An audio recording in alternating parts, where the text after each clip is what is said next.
Good morning.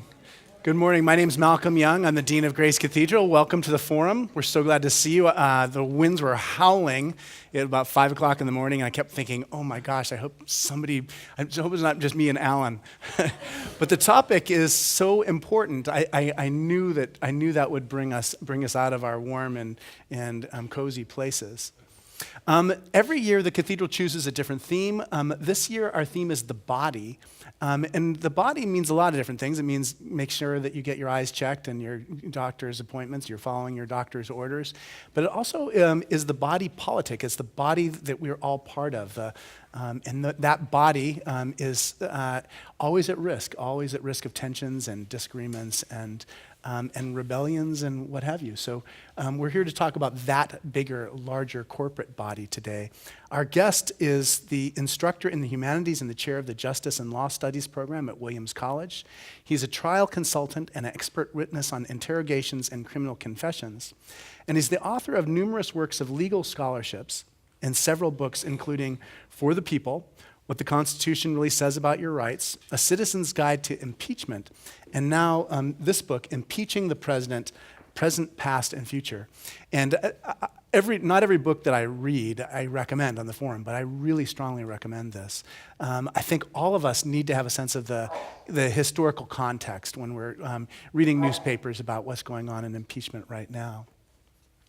So, Alan, thanks so much for coming all this way. We're so grateful to have you in California and just very grateful for your work on this book. I wonder if you can talk a little bit about when you were a child, what was your experience of the law? When did you become conscious of it? And then what was the path that led you to where you are today? First, let me say we left behind a couple feet of snow. So when I tell you that I'm glad to be here, I really mean it. And if I hear anyone complaining about the rain, no sympathy from me. So that's a great question. I was a teenager during Watergate. Yes, I thought about that. And I was one of these weird kids who was not playing basketball or football during the hearings. I mean, I was a normal kid. I liked sports, but when those hearings came on, I was inside, glued to the set.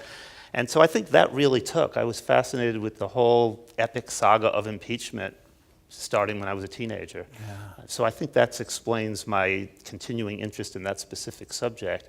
How do I end up here more generally? I was a philosophy major in college, and I loved philosophy, but I was told by people wiser and older than I that there was not much of a market for philosophy professors. And I saw the law as a possible compromise between my intellectual yearnings and reality. And I ended up going to Yale Law School, and here I am. Yeah, that's exactly right. I think we should probably start with what impeachment is, and maybe you can talk a little bit about the framers of the Constitution, and what was their reasoning in including impeachment as part of this. Right. So they're fresh off this rebellion against the king. And on the one hand, they feel for various complicated reasons we needn't go into that you need a strong executive. You need what we call the president.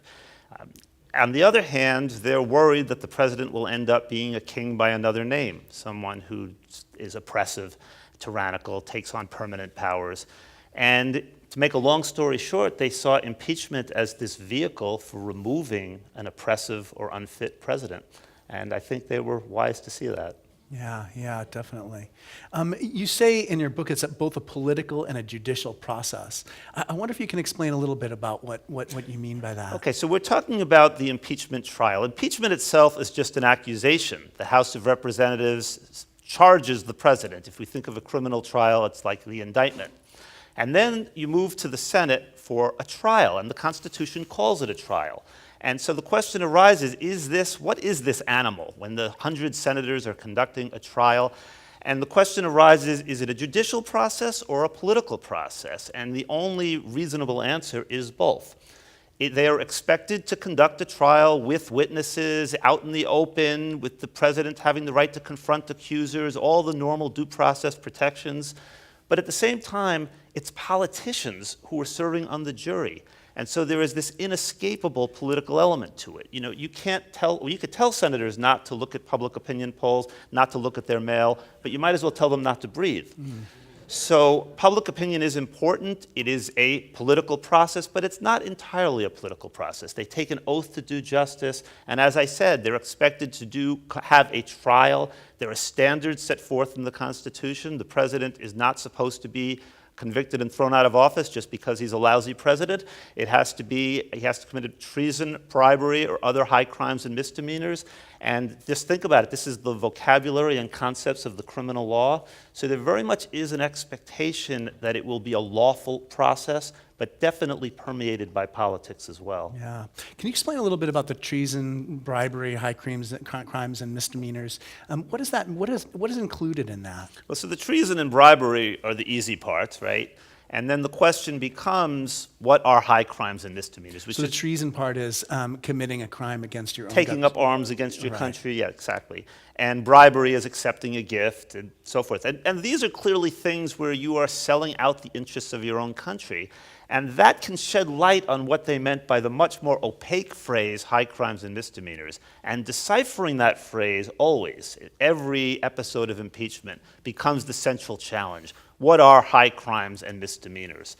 And I don't know if you want me to go there. Yeah, I do. All of us want to understand this. That was a rhetorical question. Yeah. So, I fell for it. So I don't know that anyone has improved on what Alexander Hamilton said in Federalist 65, which is high crimes and misdemeanors are an injury to the society itself and an abuse of the public trust. Now, that's not transparent in terms of, well, this thing the president did yesterday or this thing he's going to do tomorrow meet that standard. But I think it does give us an indication. We're not talking about private acts. Right. Although there are exceptions to every rule, no two ways about it. A president who murdered someone is going to be impeached, notwithstanding the fact that that's not a public act, has nothing to do with his Article 2 powers, but he could not maintain the public trust. Conversely, there are many crimes in the sense of violating the criminal code which could not possibly be constitutional crimes, high crimes and misdemeanors, speeding, littering, fishing without a license. You're not going to find the president impeached for those sorts of things, even though they are technically crimes. So pull it all together and trying to condense 200 years of controversy into one sentence, I think of high crimes and misdemeanors as abuse of the presidential office. And it has to be serious, notwithstanding the word misdemeanor, that's misleading. But it gets tricky there too. One of the questions that arises is if it's an abuse of the presidential office, what if it took place before the person became president? And you have heard this argument. You have heard people in the current historical moment say that what went on with the Trump campaign was before Trump was president. He can't be impeached for that. But that can't be right, because then a person could attain the office through illegal means and say, too late, didn't do anything impeachable because I wasn't president. So there are exceptions to every rule we can state. One of the things that you mentioned, which I thought was fascinating too, is that it doesn't need to be a crime. Right. So when you talk about abuse of the public trust, right. Maybe you can give us some examples of that. A great example would be, let's suppose, wildly hypothetically, the president misused the pardon power. Okay, not so hypothetically. But let's suppose much more egregiously than this president has done. Let's suppose he pardoned all members of his own party and no members of the other party. Now, that is not a crime. There's no criminal statute you could pull off the books and say, we're going to charge the president with X, Y, or Z. He has an absolute pardon power in terms of his constitutional authority. But undeniably, that would be an impeachable offense. Yeah. And many things fall into that category. So during the Johnson and Nixon impeachment sagas, there was much of the debate centered on this very question. Johnson and Nixon and their attorneys argued, unless you can show I committed a crime, I cannot have committed a high crime or misdemeanor. And that has been resolved. More or less, you don't hear that argument. I mean, Rudy Giuliani may be making that argument even as we speak on talk shows, but no one will take it seriously if he does. It's now generally accepted that you can commit a constitutional crime, an impeachable offense, without committing a technical or literal crime on the books. Right. You know, it took a long time before we started having impeachment hearings in the United States. Maybe you can talk a little bit about just why that took so long, and you know what happened in the Johnson administration, and you know what do we learn from that time period? So I've been thinking the last few days how to condense all of this, just even to figure it out for myself. What's it all about? What's the central dilemma? Yeah. And I think I'll get back to Johnson, but it's captured by something a congressman said during the Nixon impeachment proceedings, which was there's a real divide in the country between people who see impeachment as a means of rejuvenation and those who tremble at the very word. And the more I think about it, those are both appropriate responses. And navigating that dilemma is really what it's about. To some extent, that's the challenge of our times, is to figure out both how to treat this as a tool of last resort, but to recognize both its great potent force and yet for that very reason its danger. Yeah. So Andrew Johnson, his real crime was to be on the wrong side of certain moral, political, and historical issues. And he was on the wrong side, but that's not what you're supposed to be impeached for.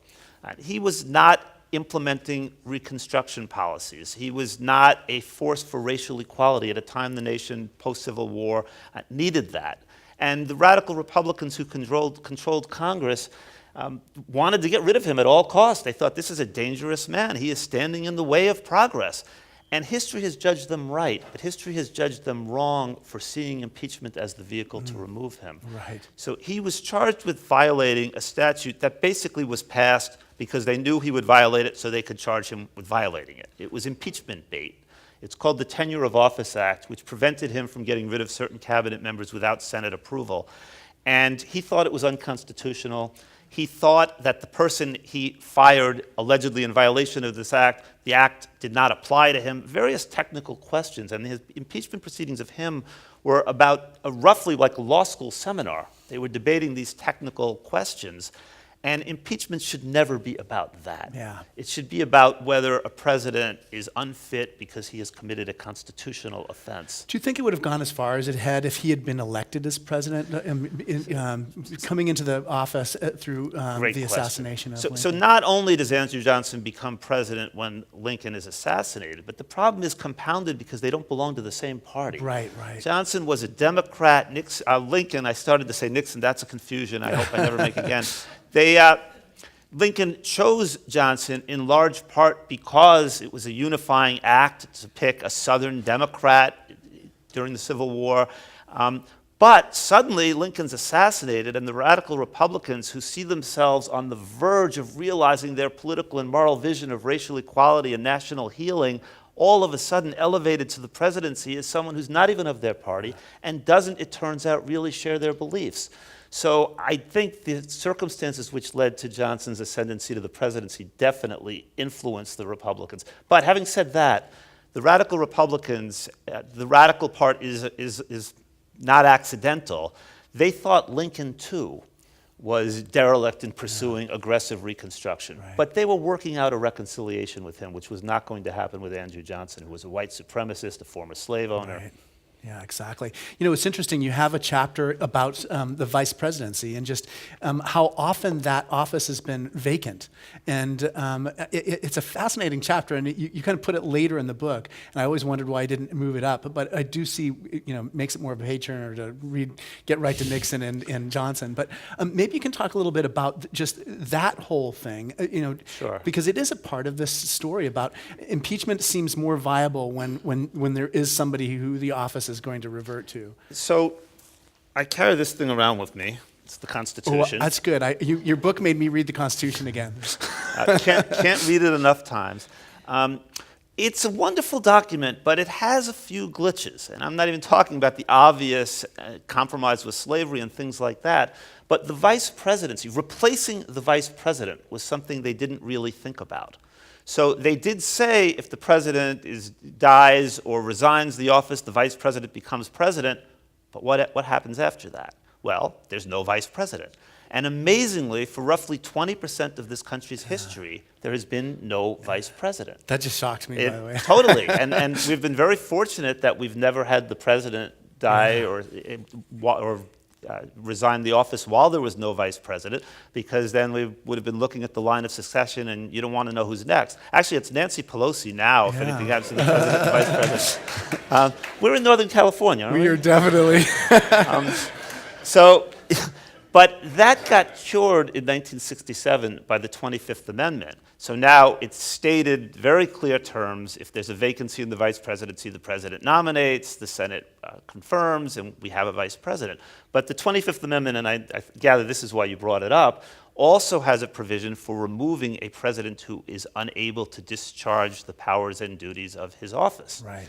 And as recently as, I think it was May 2017, New York Times columnist Ross Douthat wrote a stunning column saying everyone's talking about impeaching Trump. This was May 2017, and yes, they were already talking about it. But the more viable vehicle for removing him is the 25th Amendment, which has in mind an unfit president. And this has the advantage of not requiring a high crime or misdemeanor. You don't have to say the president did X, Y, or Z. You can just say he's fill in the blank. He's dangerous. He's unfit. That's sort of fallen by the wayside, but I think it's not something we should ignore, that there is another vehicle for removing the president that does not require two-thirds conviction by the Senate, which has not exactly covered itself in glory during the Trump years. The 25th Amendment may end up back in the conversation. Yeah, I wondered if you have anything to say about beyond that. I mean, kind of is that an appropriate vehicle? When the president's not clearly disabled, because he's had a stroke or something. Right. So it doesn't require a stroke. I think, Right. I think mental But disability. I I mean, do. Yeah. And So there's medical on the one hand, and there's what Ross Douthat is talking about on the right. other. As a practical matter, I think a lot of armchair psychologists like ourselves and like you sitting there and saying the president is just a lunatic, that doesn't suffice to invoke the 25th Amendment. And unfortunately, right, because we want stability, we don't want presidents too easily removed, and that's one of the themes of my book. But it also, what it does require is the vice president and the president's cabinet, a majority of the president's cabinet, to stipulate that the president is unable to discharge his duties. And they send that determination to Congress. The president is then allowed to refute it, send his own notification that, no, really, I'm sane, and then Congress would determine it. But they would have to determine both houses two-thirds, so it's a more stringent standard than impeachment. Would have to back the finding by the vice president and the cabinet that the president was unable to discharge the duties. Past vice presidents have seemed very reluctant to insert themselves into the Who knows what office. Mike Pence would do if the cabinet came to him and said, Mike, you just have to sign here and you become president. He might say, how soon? Yeah. But he might say, well, what's going to happen next week exactly. when Trump tells everyone, A, I'm sane, and B, Mike Pence is an enemy of the people. Yeah. Which is probably what would happen. Yeah, exactly. So I don't think we're going to see resort to the 25th Amendment unless something like the president threatening to use nuclear weapons or something that just scared us beyond our normal baseline level of fear. Or threatens to use nuclear weapons again. Yeah. So talk a little bit about the Nixon era. So from the Johnson case, we learned that you can have a terrible president who does awful things, but that doesn't mean that should be impeached. What happened in the Nixon case? Nixon history is judging as the impeachment success story. I think most people agree on that. He was not actually impeached. He resigned under the threat of imminent impeachment. There you had an abuse of the office. Now, so you obviously had the Watergate break-in, which the president himself, as far as we know, did not participate in. But you had a clear effort on his part to obstruct the investigation. You also had the misuse of several government agencies, the IRS, the FBI, to harass his political opponents. A good example, by the way, of something that is probably not a literal crime, but is clearly a constitutional crime. One of the great lessons of the Nixon story, as well as the Johnson and Clinton stories, is the paramount importance of bipartisanship when we're dealing with these impeachment episodes. Early on in the case of Nixon, very few Republicans went along. By the time it was done, the reason he resigned is not only was he going to be impeached overwhelmingly, but he had at most 10 or 15 Republican senators who were going to stand by him. And Barry Goldwater, in a great act of bipartisanship, went to the White House and kind of read the president the riot act. You really have to resign or we're going to get rid of you. So I think that's one of the great lessons is, A, impeachment can work, and the Nixon example is the great example of that. And B, for it to work, you need some brave members of the opposing party, the party which is suffering the impeachment. And I like that. In Johnson's case, there were the 7 tall men, and you're right that there's a corollary with the Nixon. In the Andrew Johnson case, there was 42 Republican members of the Senate and only 12 Democrats. They had the math. Yeah. They could have impeached and removed him on a partisan basis, which I think would be terrible for the country. But 7 Republicans, which history has given the title 7 tall men, voted to acquit, and you end up 35 votes to convict, 19 to acquit, a switch of 1, and Andrew Johnson would have been removed from office. Yeah. Talk a little bit about the Clinton impeachment processes. Do you think we were emboldened by having that successful impeachment in the 70s? Yeah. I think so. I mean, I think this is one reason to be careful with impeachment, is it can be contagious. But we'd had this recent successful use of it with Nixon, and so it came naturally, so to speak, to the Republicans in 1998 when Clinton is involved in all sorts of scandals to reach for the impeachment tool, which I think was probably unwise. And I think most people know the rest of the story, but he ends up impeached for 2 things, obstruction of justice and perjury, and he probably was guilty of both of those things as a purely factual matter. But it was in the context of a private lawsuit that lacked merit, that was politically motivated, and I think the people pushing impeachment were not carefully paying attention to that context. Right. Well, it's again where you talk about the importance of the will of the people. I mean, right. That's important to have bipartisanship. Another lesson that you outline in the 7 lessons to learn from former impeachments is just how important that it's a popular cause. Totally. So this is again why impeachment is not a purely judicial process, but it's a partly political process. As a practical matter, the House is unlikely to impeach, but they might. The Senate will not convict a popular president. And in the case of Bill Clinton, the House proceedings are occurring in the winter of 1998 in the run-up to the midterm elections. And the Democrats win seats in the 1998 midterms, which never happens for a 6th year of a presidential term. And Republicans didn't get the message. I mean, they should have. That was a referendum on impeachment. The public did not want Clinton impeached. And shortly after that, senators start telling Henry Hyde, the Speaker of the House, you know, you can impeach him all you want, but we're not throwing him out. Just so you know, we read polls. We're not suicidal. Whatever we might think about his behavior, it's just not happening. And Henry Hyde and friends, because they believed in their cause, because they smelled blood, whatever the reason, they went ahead with impeachment, knowing it was not going to result in Clinton's conviction. And that is one of the things I talk about in the book, is impeachment should not be done for symbolic purposes. It should not be done to make a point. It should have a realistic chance of success before you put the nation through this trauma. Having said that, I'm not saying Alice in Wonderland, verdict first, trial later, in which you take a poll of the Senate. Right now, if you took a poll of the Senate, you'd find Trump is going nowhere because the senators are showing no willingness to buck him, the senators in his party, which is now a narrow majority. But that could change as facts are developed. And I do want to leave open the possibility of impeachment as an educational and persuasive process.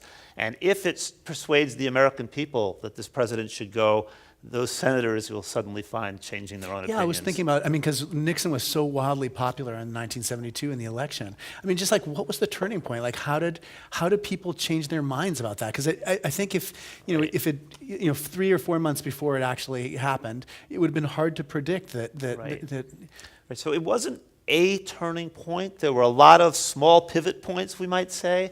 But certainly things like the Saturday Night Massacre, where he fires his attorney general, or the special counsel, and then his attorney general who refuses to do that.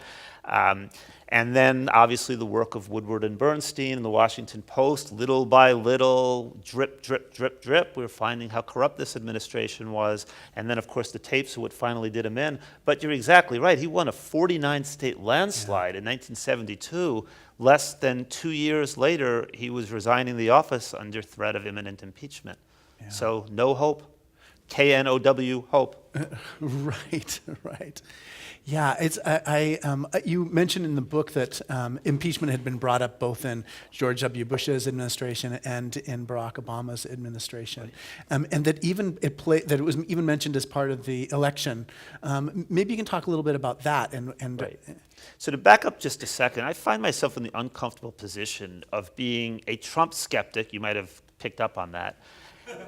And an impeachment skeptic. I really think it has to be used very carefully and only in the right circumstances. And what was your question? Just talk a little bit about just kind of like the public impression of impeachment. So that you do have people who can say impeach George W. Bush or impeach Barack Obama. That's right. So what I wanted to say about that is my skepticism that arises partly from realizing the effects of impeachment. And the Clinton impeachment, I think, was not only a bad idea because it put the nation through a traumatic period without good reason and without hope of success, without sufficient justification, but these things have a longer-term impact.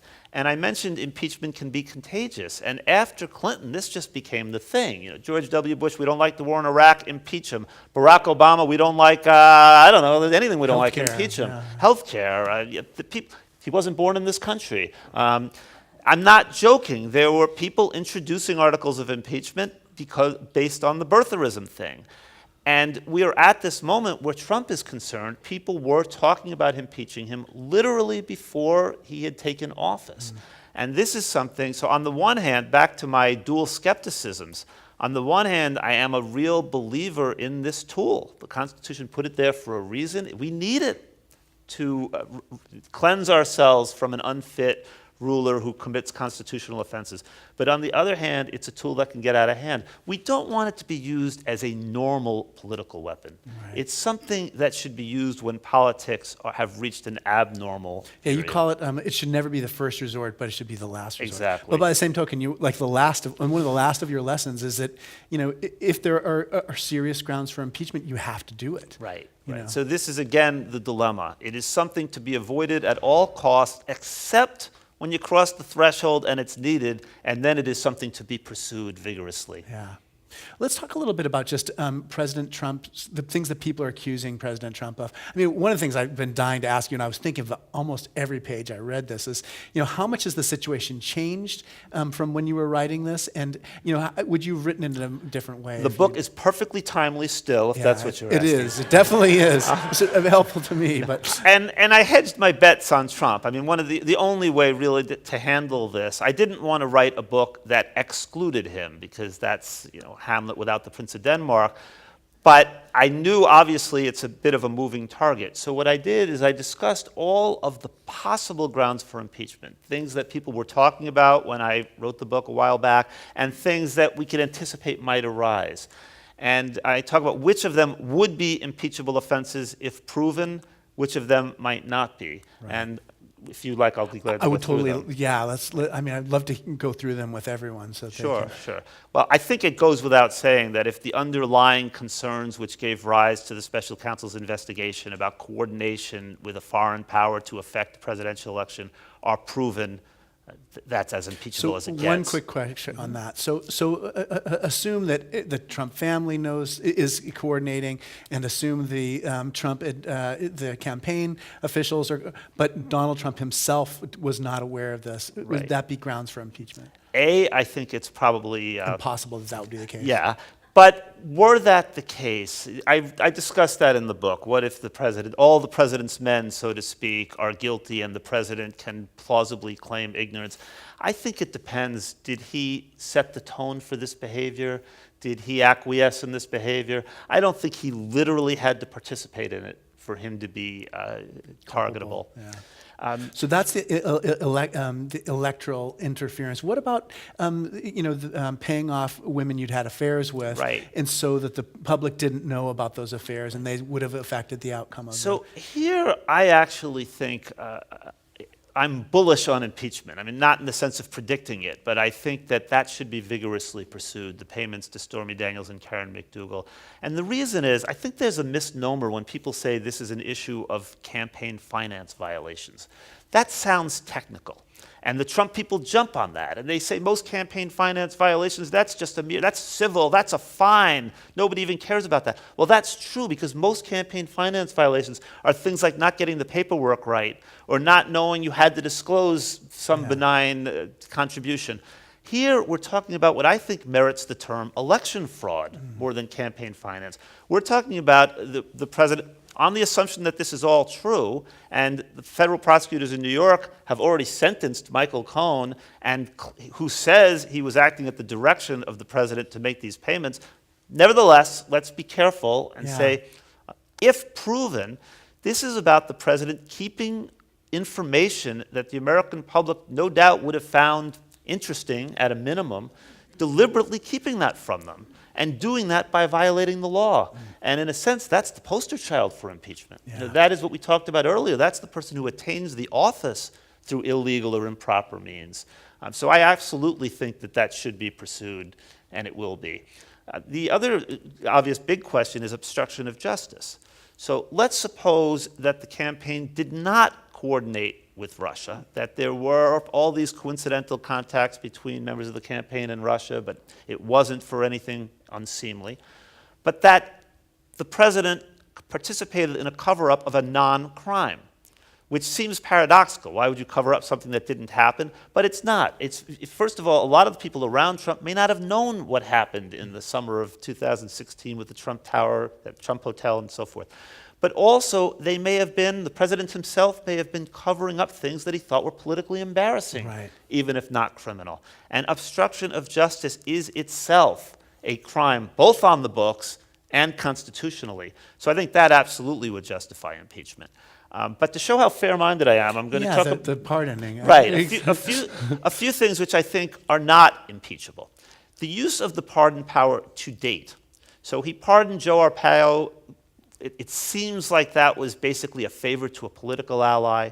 He pardoned Scooter Libby, which a lot of people interpreted as sending a message to people who are currently under the microscope that stand by me and you'll get off. That would clearly be improper if proven, but I don't think it can be proven. And so I think these pardons, while shaky, while grist for the political mill, people can complain about them, they should. I don't think these are grounds for removing the president. There's other things, like the violation of the Emoluments Clause. So presidents are not supposed to receive gifts from or salary from anyone but the American people. We pay their salary, they belong to us. And obviously, Trump is receiving income from business holdings all over the country, all over the world, which on its face is constitutionally problematic. But I think that clause it's old, it hasn't been used, there's not much precedent. I think he's entitled to a ruling from a court on that, and there are cases pending before Congress should pursue impeachment on those grounds. Right. Yeah, it's interesting. And there may be other things that come up in the future too. Right. Well, for example, just Friday, the BuzzFeed report that he's witness tampering and so forth. I was in transit most of Friday, and I woke up Saturday, and it seems as if there's doubt being cast upon the accuracy of that report, which is a good reminder that we should not get ahead of ourselves about all of this, and we should be patient and await the special counsel's report. But should the president have in fact ordered anyone to lie to Congress or to investigators, that would clearly be witness tampering that would have to be impeachable. I think one thing that was uplifting was to notice that even Trump's more rabid supporters were conceding when the BuzzFeed report came out, if true, that's a problem. Yeah, exactly. Sometimes people say, in the newspapers we read that the Mueller report might be suppressed somehow, that Donald Trump might pardon people who are important to the investigation. How does that fit in with all this, and how do you help us make sense of that? Right. So the president has these Article 2 powers, and he actually can't fire the special prosecutor, but he could hire an attorney general whom he knew wanted the special counsel fired. That would be impeachable. Again, not a crime to fire the special prosecutor. The president has this constitutional authority, but the constitutional authority can be misused, and that's impeachable. Fortunately, no one's been talking about that anymore. Yeah, I've noticed that. Even the Attorney General designate Barr testified that no, Mueller's got to finish his investigation. So Yeah. I think we've... What about suppressing the results of the investigation? Right. We heard that last week. Yeah, no, the Attorney General will get the report and has the constitutional authority to decide what to do with it, and theoretically could bury it.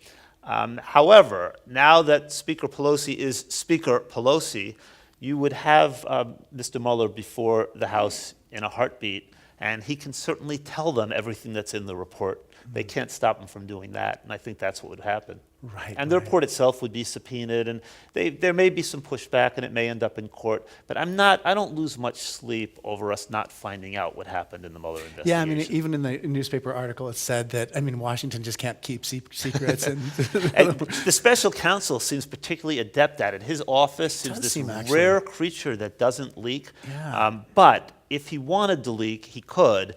And he will want to if the Attorney General is suppresses it. Yeah. burying his report. You know, one of the traditions we have at the forum is we take questions. So you'll have a little card and you'll have a little pencil to write your questions. And I'd love to hear what your questions are. One of the things I loved about your article, your book, you write just in the lessons section about a president who does the wrong thing at one time, shows contrition, and you say that shouldn't be impeachable. Right. You know, what makes that kind of like that forgiveness an important part of just how we understand impeachment? Right. This comes back to what is, again, the central dilemma for me, which is recognizing how potent a tool is and wanting to put certain guardrails in place to make sure that I'm mixing a metaphor here, so let me start the sentence over. We want to be careful how we use it. And so I raised the hypothetical example of a president who does something wrong, but immediately, we will say by hypothesis it's an impeachable offense, but immediately owns up to it, says that was wrong, I won't do it again effectively. And I say we don't want to remove that president simply as an exercise of gotcha. Yeah. You know, we caught you, impeachable offense. That's not what it's here for. It's here to get rid of an unfit president. So I think in every respect we should be giving the president the benefit of the doubt, unless he forfeits that presumption. And I talk about the rotten store metaphor in the book. That seems important. Too. Yeah. So there was a congressman during the Nixon proceedings who I thought introduced a wonderful way of thinking about the situation, which is, imagine you go into you go into a grocery store. Yeah. Thank you. And I gave away the punchline there almost. And you're sampling some tomatoes, and they're bruised, they're rotten. The first one's rotten. And then rotten. the second one's rotten. Then you move over to the fruit section, and that first apple is, and at a certain point you say, this is just a rotten store. And that congressman said he had come to conclude that about the Nixon administration. It is simply rotten, the pervasive paranoia, the dishonesty, and so forth, that even if he wasn't certain that any of the charges against Nixon by itself would rise to the level of an impeachable offense, that pervasive rottenness would lead him to vote to impeach. And I am insistent in the book that we not impeach a president simply for being a lousy president. Yeah, That's not the system we have, and you would have people calling for the impeachment of every president, because every president, at least 40% of the public thinks is doing a lousy job. But in the gray area, in cases where we're not certain we have an impeachable offense, or we think we have it, but there may be reasons to not want to remove the president, there it seems appropriate to think about things, the whole tenor of the administration. And in the current historical moment, for example, Trump's Muslim travel ban, his calling the press the enemy of the people, and various other things he's taken that indicate a less than stellar respect for the First Amendment. Things like that may not be what we want articles of impeachment drawn up on, but I would want senators to be thinking about them if they consider... part of the rotten store thing. Right. Yeah, that's interesting. Yeah, you mentioned the First Amendment as being, with regard to elections, that you can have a First Amendment violation that influences the outcome of an election. One of the big things. You wrote about the Clinton impeachment. One of the things that's just so different to me. It just seems like the technological situation is different. For one thing, we have a president we hear directly from, who's tweeting all the time. I wonder if you can talk a little bit about how that makes this situation feel different than earlier ones. There's certainly, I don't even think the word news cycle applies anymore. Yeah, There's funny. no cycle, there are just moments. Yeah, constantly. Constant. Yeah. Yeah, I think it certainly brings the public into the discussion more. Yeah. We are constantly hearing from the president, as you point out. People are talking about the State of the Union being canceled, and I almost wondered why. It's redundant, yeah. Yeah, just print it one line at a time all day in your Twitter message. State of the Union by Twitter, Yeah, right? yeah. That may be where we're headed. Yeah, that's interesting. Any other ways that you're noticing that it's affecting things? Like, does it speed things up? Does it make us more?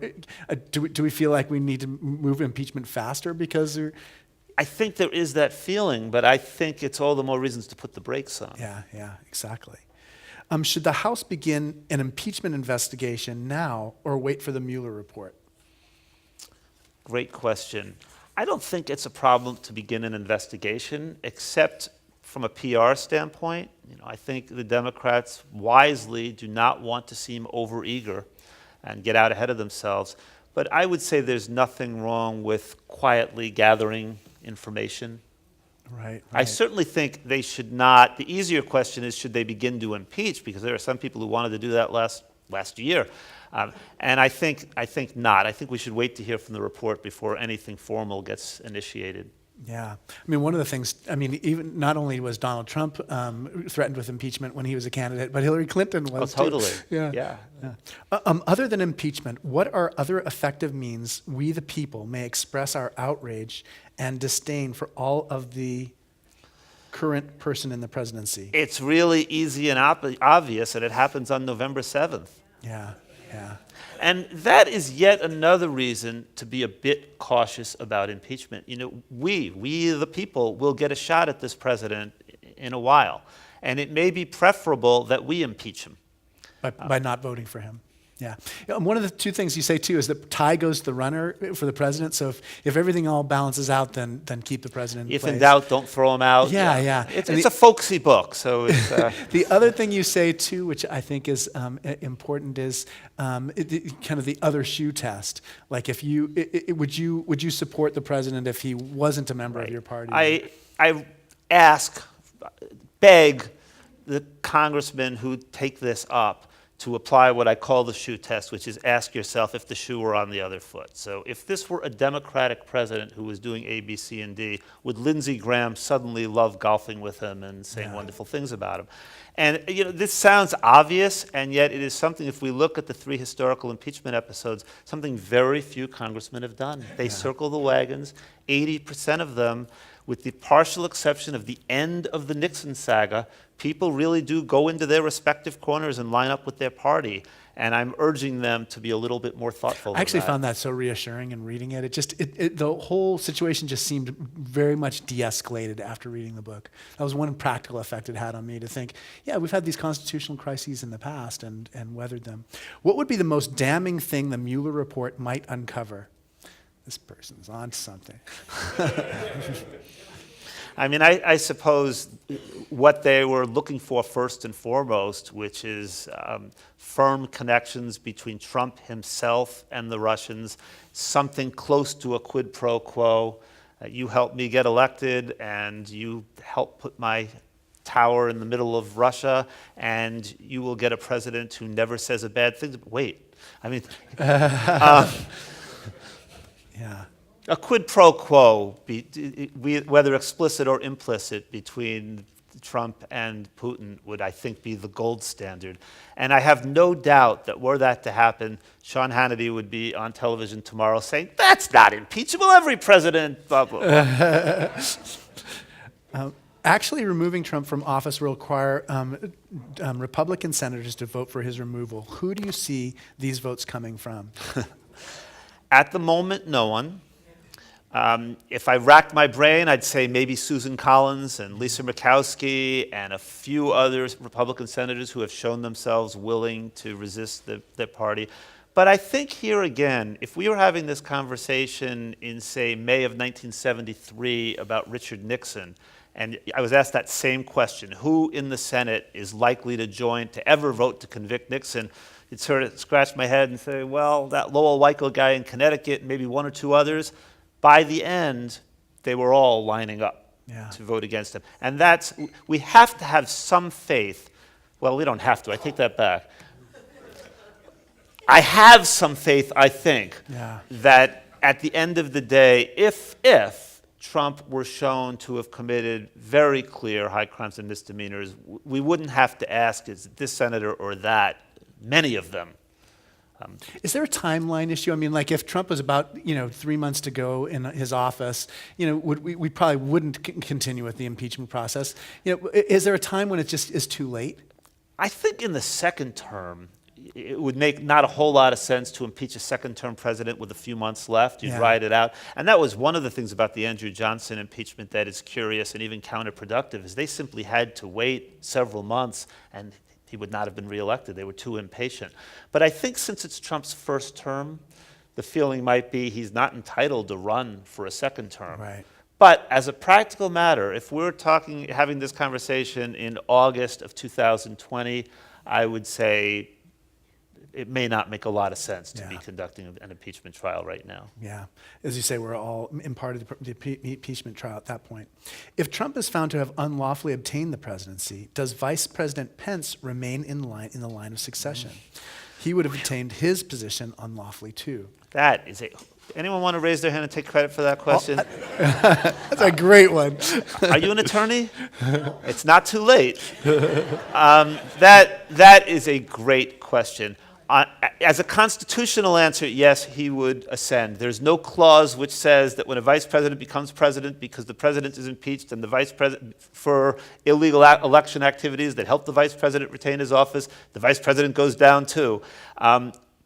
But that would certainly cast questions on his legitimacy. And I think people would look long and hard at President Pence to see if, in fact, he had ever done anything remotely wrong. And at the ballot box, that would obviously be a potent consideration. Yeah. A follow-up question? Yeah, I represent clergy. I think we have a moral question on our hands.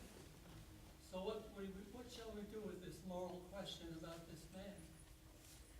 And I really feel the only way that I can show my family, my parish, my Christian friends and Jewish friends and Buddhist friends, that I am against this man on moral grounds.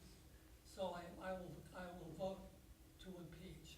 Now, I would like to see 40 million signatures get up before, alongside of what our senator is proposing, even though she's not in favor of impeachment. I think that there's a signal with the signatures. The signatures of men that represent families, the signatures of workers, the signatures of all kinds of people raising to the front. This is more than just a populist. So that's a good question. In the past, have there been signatures and so what role does that play in terms of just like taking the temperature of the population? Yeah. So when Nixon was being impeached, a law school professor of mine, Charles Black, who I revered, wrote a book. Was the book for a long time. And he said the public's role when it comes to impeachment is vigilant waiting.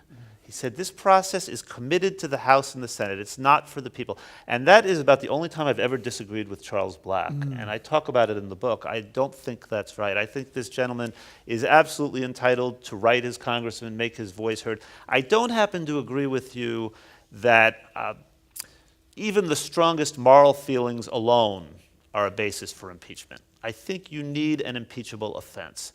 I think Andrew Johnson, I don't want to say he was as immoral as Trump, because that's saying a lot, but he was resisting racial integration. He was resisting reconciling the nation after the Civil War. These were grave moral offenses.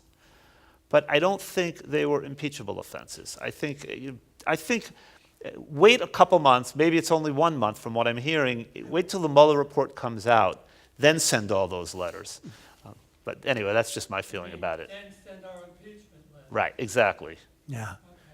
So I like that too. I mean, I like the way you disagree with Charles Black in the sense that we do. And especially, just in the same way that Donald Trump can send all of us tweets, you can all send him tweets too.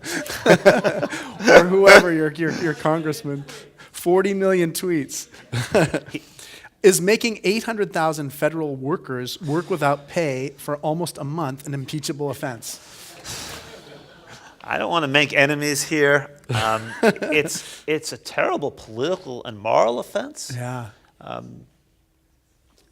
I think not negotiating in good faith to try to end the shutdown at a certain point could rise to the level of an impeachable offense, but I don't think we're there yet. Yeah. Are the timing and factual inconsistencies of the Trump-Moscow connection, will all the denial of Russian entanglements an issue that might lead to an impeachment remedy? I can't read as well. Maybe you can read. I do have some students who prepare me for this kind of thing. That's good. An issue that might lead to an impeachment remedy. Yeah, I think Trump has set the bar high for outrage, right? Just the mere fact that he and many of his campaign team and even White House officials have repeatedly lied about their contacts with Russia, is that impeachable? I hate to say it, but probably not. I think if just lying a lot were impeachable, there'd be a lot of presidents who would be in jeopardy. Yeah, interesting. Note, special counsel regulations permit a move to request from the Attorney General permission to indict. If he refuses, it triggers a report to Congress that will be public. 1, the Constitution doesn't mandate that Senate must have had a trial. Could McConnell refuse? And 2, in 1975, Rehnquist said that conviction of the impeachment could be appealed to the Supreme Court if 5 judges agree. What do you think? And I'm going to give this to you. Yeah, then there's a lot going on. It's very clear handwriting. So I love the second question because that too would be... So give us the second question. Right, the Constitution doesn't mandate that the Senate must hold a trial. Could McConnell refuse? So, 2-part answer. I think the Constitution does contemplate that there will be a trial if the House impeaches. It doesn't seem optional, even though you're right, it doesn't use the word must. So I think McConnell would be derelict if he were to say dead on arrival to impeachment articles. Having said that, I think it's the sort of political malpractice that would be constitutionally acceptable. Because obviously McConnell could start the trial and after 1 day do what in the normal criminal process we call dismissing a claim or summary judgment and so forth. So we could have a really abbreviated trial that no one could argue did not adhere to the technical requirements of the Constitution. And seeing as he could do that, simply sitting on the articles or ripping them up, as unseemly as it would be, I don't think that would be... I was going to say it wouldn't be grounds for impeaching McConnell. As it is... Yeah, I was wondering about that. Well, senators can't be impeached. Yeah. And you know how we know that? Because the senators said so. Yeah, I know.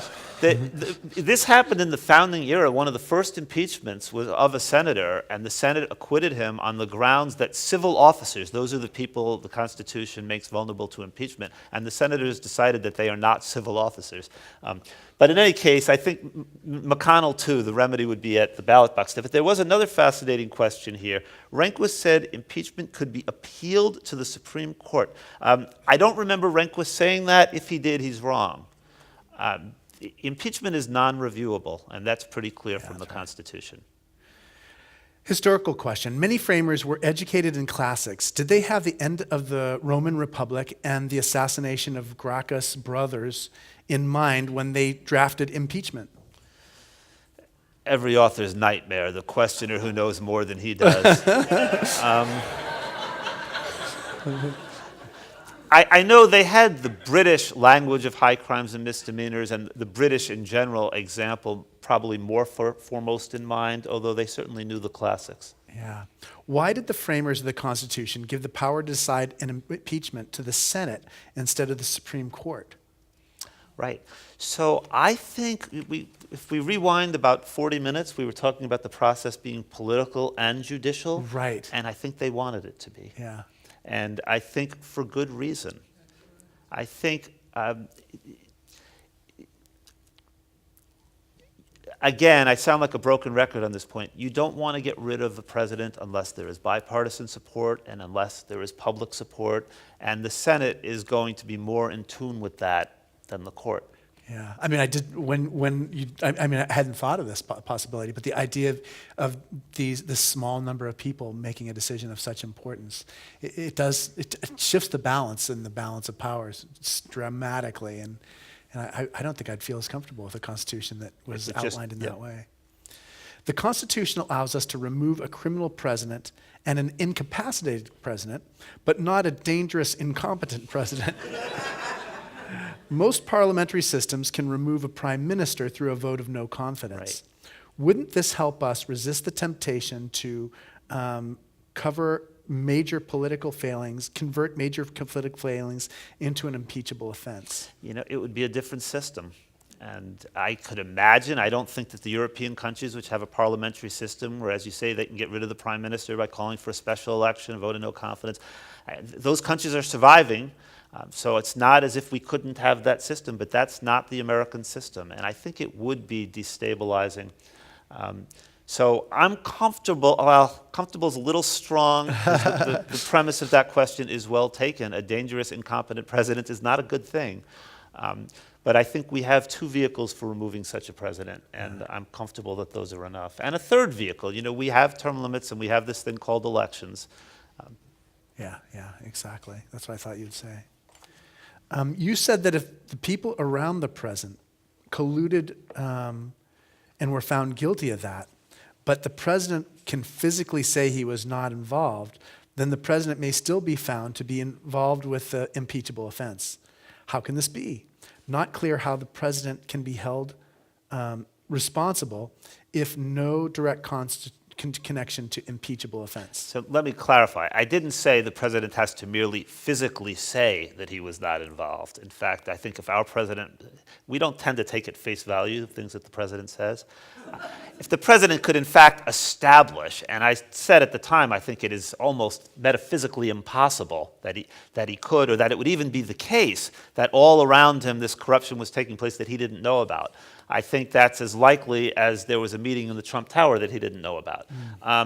So I don't think you have to worry. I'm not saying that the president, I think he will be held accountable for the actions of his underlings if it is more likely than not that he knew about them. Great. When discussing Trump's payments to Stormy Daniels, et cetera, you said that it would be pursued for it would be pursued for impeachment purposes. Please expand on this. Well, I think I said could. I would say that. You said that too. Yeah. What I was saying is that we have, it seems to me, an improper framing of the Stormy Daniels situation, which the Republicans have succeeded in calling this campaign finance violations, which sounds fairly benign. Who's going to impeach and remove a president for campaign finance violations? But what we really have is election fraud, if the allegations are true, and federal prosecutors in New York have concluded that they were true. Mm-hmm. If it's established that Donald Trump directed Michael Cohen to make payments as hush money payments precisely to keep the public uninformed about some material fact, that seems to me to be, the poster child for impeachment is maybe a little too glib, but that definitely seems to me to be something that would warrant his removal from office, because it would mean that he attained the office improperly. So this is an impossible question, but many of the questions we've been asking here are impossible questions. But what's coming up next? I mean, you know, I mean, every why week didn't you just ask that first? I should have. Yeah. But you know, should I be expecting the Mueller? Don't I get to tell everyone what's going to happen first? I want to hear what's going to happen first. I'm sorry? Offshore banking. I'll take his question. So My son-in-law at dinner last night asked me just, well, what's going to happen? Yeah, exactly. We want to know. Right, you want to know. And I don't claim to be Nostradamus. I put the odds, I think, at 80% that this president will be impeached, and at 25% that he will be convicted. Yeah. I'm probably committing legal malpractice and obviously there is no precision to these numbers, but you asked. Yeah, that's totally helpful to me. Exactly. Because I know you don't know what you're talking about any more than I do, but by the same token, you know, if you ask me. I'm a good guesser. Yeah, completely. During the election cycle, the Republican leaders were adamantly opposed to Trump, and he seemingly hijacked the party. Now it seems like invasion of the body snatchers, as one by one, they have all turned and are supportive of him, i.e. Lindsey Graham. In your opinion, what keeps them from letting him crash and burn through impeachment and then take back the party with Pence as leader?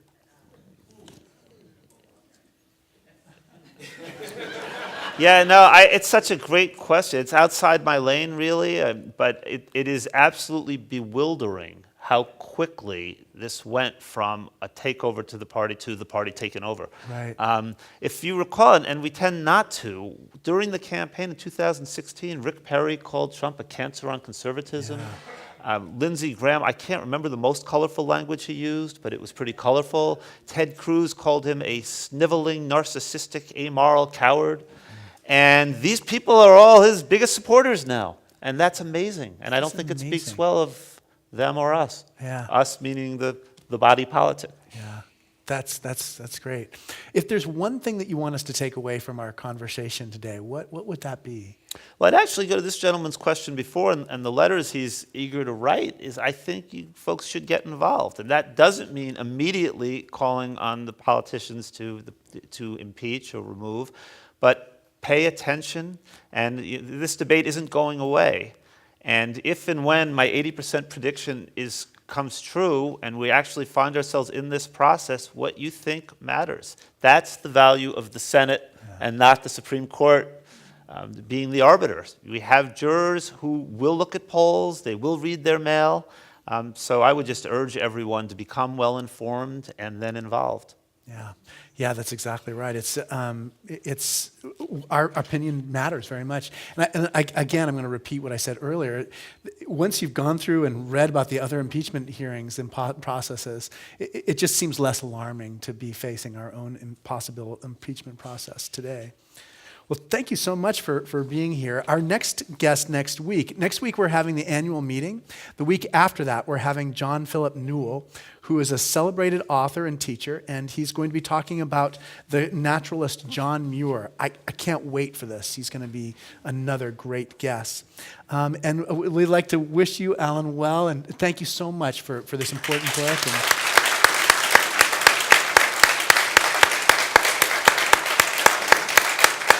Well, thank you. That was great. Thank you very much.